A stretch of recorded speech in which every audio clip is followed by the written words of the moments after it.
The assembly of Bodhisattvas, Sutra, together with all the Bodhisattvas, Mahasattvas, Dharma Prince Manjushri, Ajita Bodhisattva, Gandhahastin, Bodhisattva, Nityodyukta Bodhisattva, and others such as these, all great Bodhisattvas, and together with Chakra, chief among gods, and the numberless great multitudes from all the heavens. Commentary.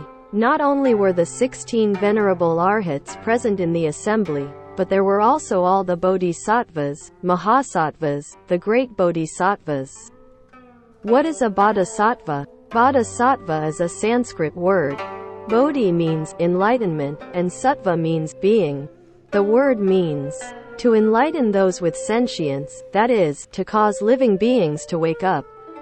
Bodhisattva also means enlightened among beings, because Bodhisattvas themselves are awake. Enlightenment is simply the opposite of confusion. Confusion is simply non-enlightenment. With one enlightened thought, you are a Buddha. With one confused thought, you are a living being. With every thought enlightened, in every thought you are a Buddha. With every thought confused, in every thought you are a living being. Bodhisattvas are beings who can wake themselves up. Every day they are more enlightened, not more confused. Manjushri, also Sanskrit, means wonderfully lucky, or wonderful virtue. Of the Bodhisattvas, he is foremost in wisdom and is also known as the great and wise Manjushri. Bodhisattvas are enlightened beings, and living beings are confused beings. Enlightened beings are those who are enlightened among all the confused living beings. In all situations, they are awake, and so it is said, if you see affairs and are awake, you can transcend the world. If you see affairs and are confused, you fall beneath the wheel. Bodhisattvas transcend the world.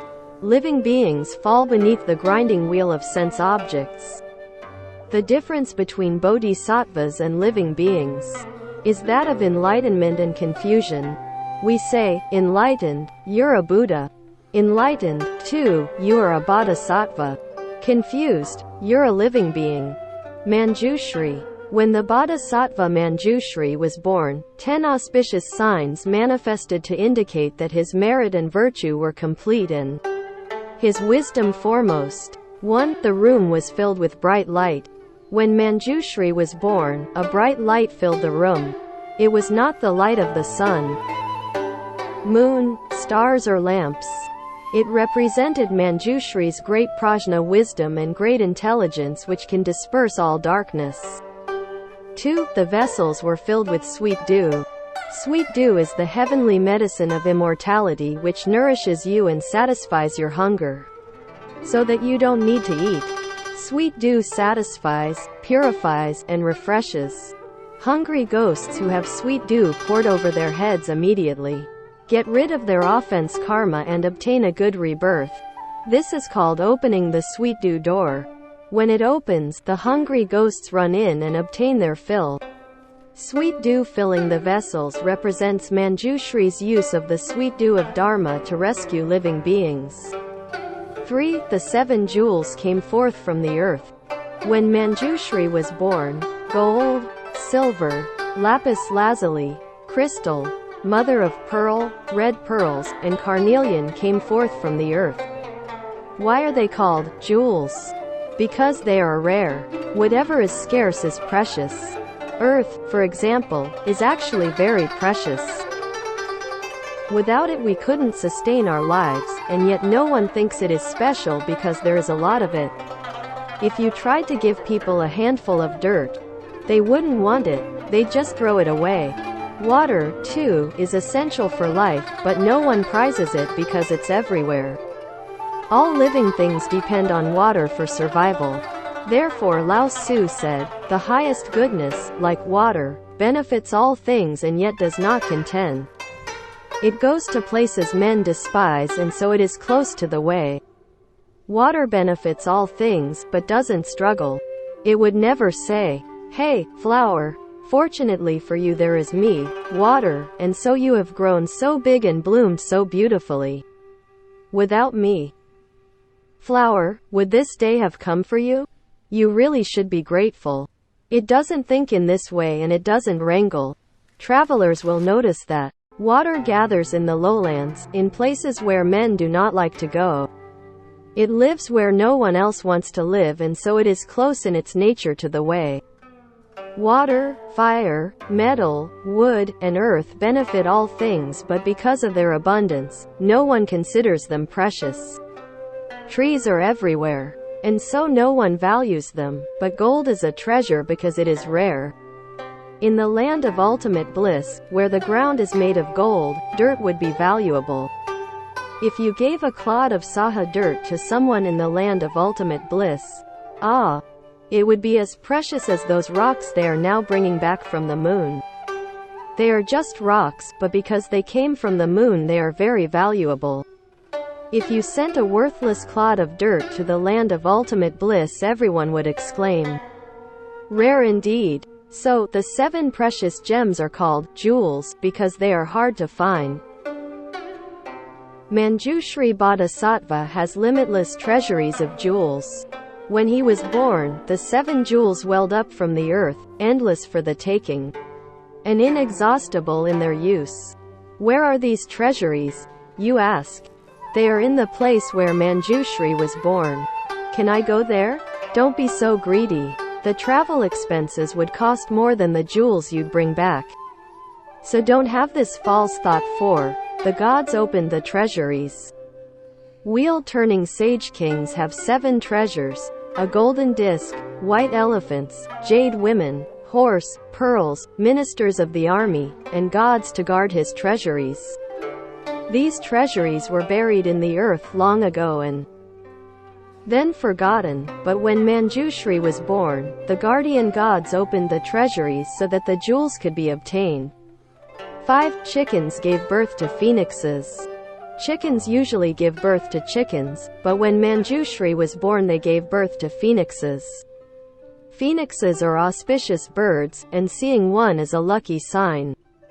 In the Analects, Confucius wrote, "The phoenix hasn't come and the river sends no map. I am finished." The phoenix appears when a wise man rules, and things are right in the world, as during the time of Emperor Shun, 2255 BC, when these birds were commonly seen.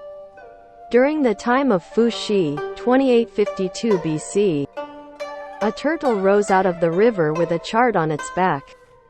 The chart gave Fu Shi the idea for the 8 trigrams which combined to make the 64 hexagrams of the I Ching, the Book of Changes. But now, said Confucius, one no longer sees such auspicious signs. Thus I know that it's all over. To expound the way and its virtue is of no use. 6 pigs gave birth to dragons. Dragons ordinarily give birth to dragons and phoenixes ordinarily give birth to phoenixes. It's not too strange for chickens to hatch phoenixes, but then pigs gave birth to dragons, dragon pigs, with scales. 7 horses gave birth to unicorns. Horses usually beget horses, but they had unicorns. Unicorns, lions, and tigers are all called the kings of beasts. The unicorn is also an auspicious animal. In China, during the time of the benevolent Emperor Tang Tiyao, 2356 BC, there were many phoenixes and unicorns, and they were often seen. Later, when people's karmic retribution grew too heavy, these auspicious creatures no longer appeared. Confucius wrote, "In the time of Emperor Tang Yao the unicorn and phoenix abounded." That time, however, is not the present. So what have you come to seek? Unicorn, unicorn, how my heart grieves. During the time of Emperor Tang Yao, unicorns and phoenixes often came into the world to roam around. Everyone saw them.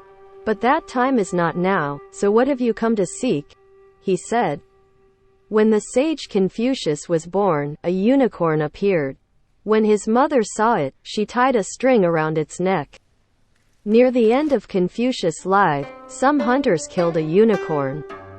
When Confucius saw it, he noticed that it had the string around its neck. It was the same unicorn. Seeing this sign, he sighed deeply, for he knew that it would not be long before he died. It's not like a deer or a mule. It's not like anything at all. It looks like a horse, but has the hooves of an ox. 9. The grain in the granaries turned to gold. What use is golden grain? Can you eat it? You can exchange it for money and buy a lot of grain. You may say, I agree. A grain of gold is very valuable. 10. Elephants with 6 tusks appeared. Elephants usually have only 2 tusks.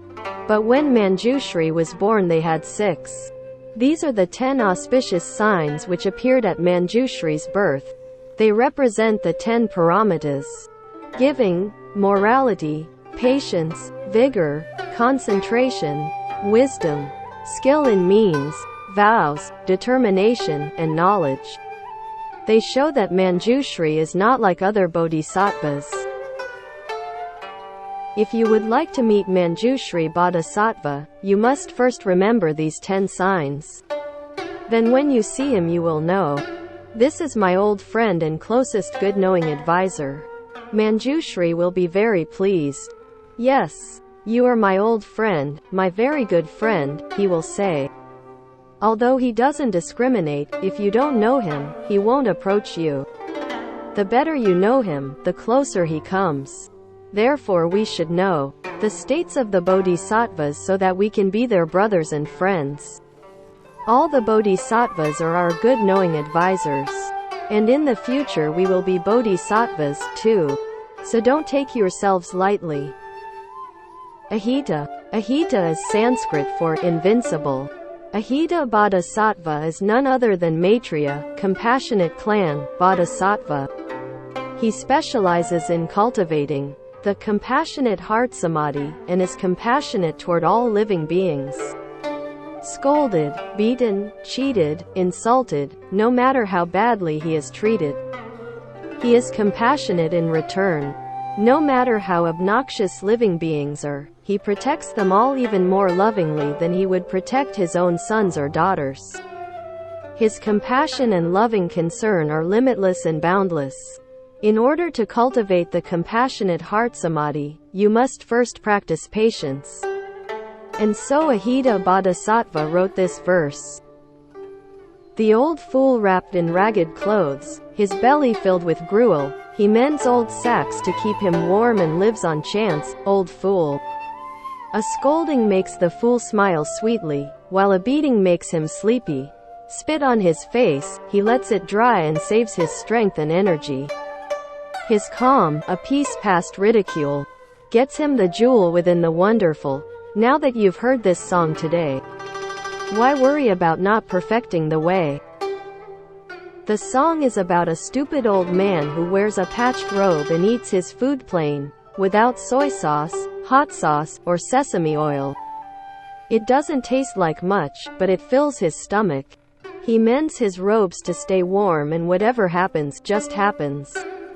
Something happens and he reflects it. When it passes, he is still. Everywhere according with conditions as the years and months go by. Minding your own business as the time passes. When it happens, it happens. When it's over, it's gone. He accords with conditions and does not change and yet accords with conditions.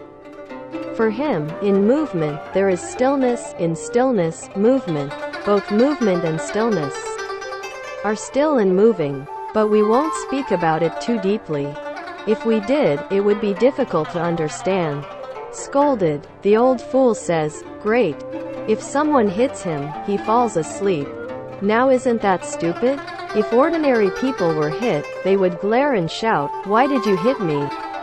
But the old fool just falls asleep. Isn't this wonderful? If you can master this, you're doing pretty well. You have truly gained some genuine cultivation. Spit in my face, says the stupid old man, and I just let it dry. If you spit in someone else's face, the fire of ignorance would blaze 30,000 feet into the air. How can you insult me like that? He'd say. But the old man doesn't even wipe it off. He just lets it dry. Although it's not much effort to wipe it away. he still saves his strength and gives others no affliction. This is paramita. If you can sleep when people hit you and let their spit dry on your face.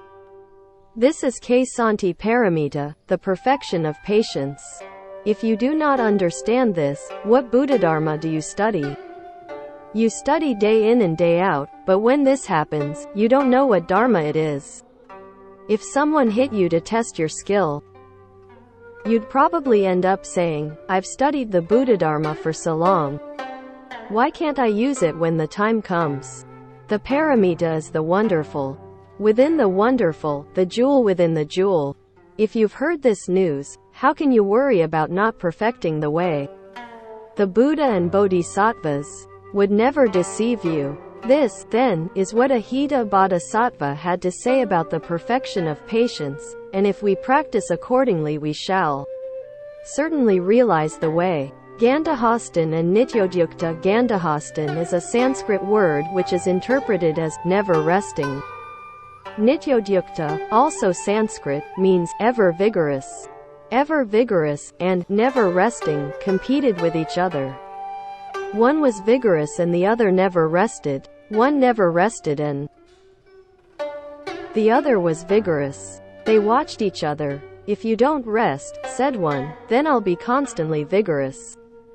If you're ever vigorous, replied the other, then I won't rest. In the 6 periods of the day and night they practiced the way, each acting as the other's dharma protector. They raced every step of the way, and neither would let himself fall behind. Thus Gandhahastin is just Nityodyukta. Ever vigorous is just never resting. These two have cultivated together as dharma friends for limitless kalpas. If you work hard, I'll work harder. If you increase your efforts, I'll double mine. They are genuine cultivators. Ever vigorous and never resting, Nityodyukta and Gandhahastin. Chakra, chief among gods, and the numberless great multitudes from all the heavens. Chakra, or Sakro Devanam Indra, is the ruler of the Trayastrimsha heaven, the heaven of the 33. He is referred to in the Shurangama mantra as Yin Tola Yi. Those who understand the Buddhadharma know that all gods, ghosts, and spirit kings, as well as all the great bodhisattvas are contained within the Shurangama mantra. Those who do not understand the Buddhadharma say, Buddhism does not include the heavens, the 28 constellations.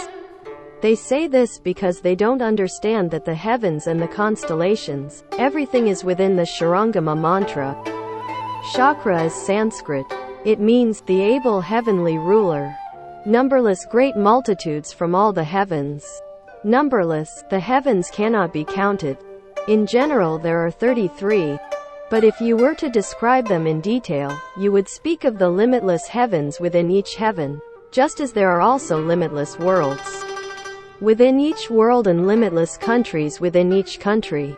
Thus, many heavenly beings were present in the assembly.